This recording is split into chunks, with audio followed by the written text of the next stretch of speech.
안녕하세요. 닥통 네이버 지식인 상담의 신홍범입니다. 과다수면증이 있습니다. 잠 많이 자는 분들이 있고요. 또 우울증 들어보셨죠? 우울증이 있는 분들이 있어요. 이게 관련이 있을까? 사실 저는 이제 이 좀 수면 클리닉을 운영을 하고 있고, 특히 이제 기면증을 비롯한 이 과다수면증이 있으신 분들을 제가 진료를 하고 있는데요.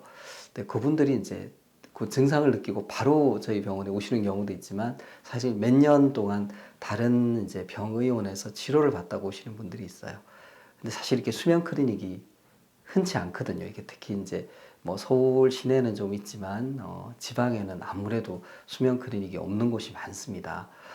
그래서 이제 졸리고 이렇게 힘들고 이러면 대개는 이제 정신건강학과를 가보게 되시고, 이제 가서 이제 상담을 하시고 진단을 받고 이제 약을 드시는데, 상당수가 이제 우울증 진단을 받고 우울증 약을 드셔보시다가 오시는 경우가 있습니다.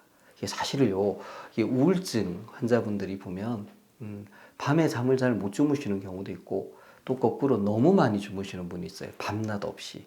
그러니까 일반적으로 우울증 환자분들은 사실은 우울하고 또 너무 절망적이고, 그래서 이제 또 불안하기도 하고 그래서 잠을 못 자는 경우가 더 많은데요.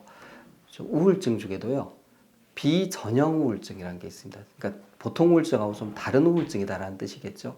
이런 경우에는 좀 잠을 많이 주무시고 또 식사도 많이 하세요. 과식을 하기도 하고 살이 찌기도 하고, 이런 경우에는 우울증인데 잠을 많이 자는 우울증이에요.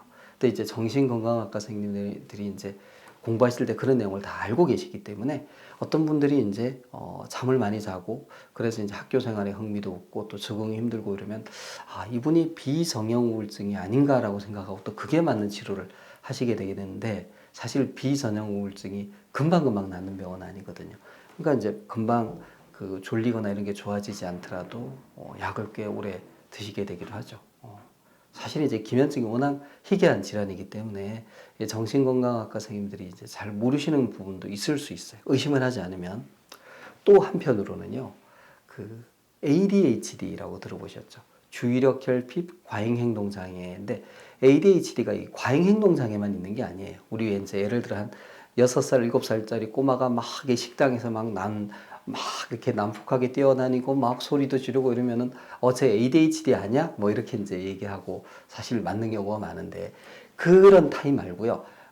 주의력 결핍, 주의력이 떨어져 있는, 이걸 이제 inattentive 타입이라고 그러는데, 이게 조금 이제 가만히 어떻게 보면 멍하니 있거나 좀 이렇게 좀 반응이 느린 이런 형태로도 그 ADHD가 나올 수 있습니다. 그러니까 이제 이렇게 뭐 수업 시간에 멍하니 있고 졸리기도 하고 이러면은, 아, 이 친구가 ADHD의 이제 이너텐티브 타입이구나, 주의력 결핍 이런 타입이구나 해서 이제 그게 맞는 약을 또 처방을 하시는 경우도 있는데, 또 마침 그때 쓰는 이제 각성제가 이 졸음을 줄여주는데 도움이 돼요. 사실 그 약이 메틸페니데이트라는 약이 원래는 기면증 치료제로 나온 약을 이제 ADHD에서 빌려 쓰고 있는 거거든요. 그러니까 이제 어느 정도는 맞습니다.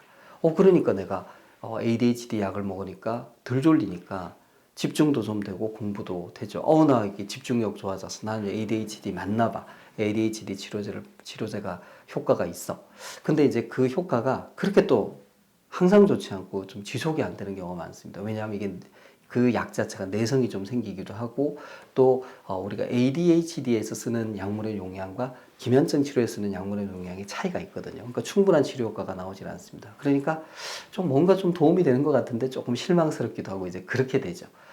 그러다가 이제 조금 오랜 기간 또 정신과에서 이제 ADHD 치료를 받으시다가, 난 기면증인 것 같아. 또 예를 들면 기면증의 특징적인 증상으로 뭐 탄력 발작이라든지 가위 눌림이라든지, 또 잠들 무렵에 이제 뭐 꿈 비슷한 그런 환각을 경험한다든지, 이런 부가 증상이 이제 나타나게 되면 기면증일 수도 있어. 그래서 이제 수면 클리닉을 오게 되는 경우도 있습니다.